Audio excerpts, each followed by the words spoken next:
Hotoizantsika hatrany ny fampalalam-baovao nanatanteraka fitsidiana miisa roa ny minisitry ny serasera sy ny fifandraisana amin'ny androm-panjakana androany. Nisy ny fihaonana tamin'ny filohan'ny anteny mirandoolona sy ny filohan'ny anteny miram-pirenena ary ny fihaonana tamin'ireo tao amin'ny ORTM.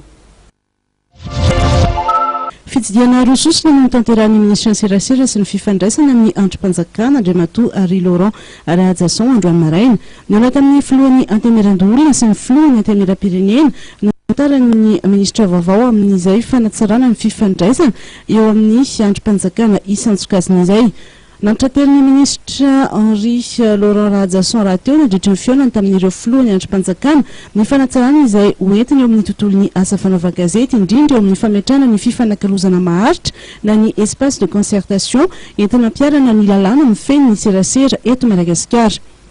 Tanjona fotsiny dia atao sy fomba rehetra misy izay fandraisana fanajana ary fiaraha-miasa na dia misy ara ny concept ny fitsarahany fahefana séparation de pouvoir dia tsy misakana bebe zany misy ny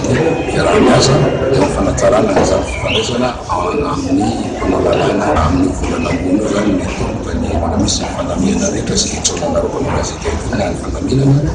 voatsanana le plateforme le dialogue dia aoka mba hisy tena daholo na le mangina na le manaiky na le tsy manaiky. Nandritra ny fihaonana tamin'ny filohan'ny anteny miram-pirenena dia nasinteny ny fampitana mivantana ireo fivorian'ny antenera sy ny fihaonana amin'ny gouvernemanta. Amin'ny mampanao lalàna azy dia hainy député tsirairay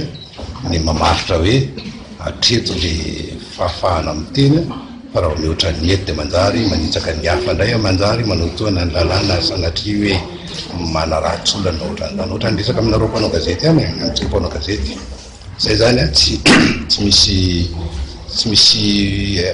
tohitohina mihitsy na hoe fanakana ninina fa dia zay no dia ataontsika fa mahanazomatsy le olona ahafantatra inona ny zavatra miseho tsy mba zao ny teninerin'ny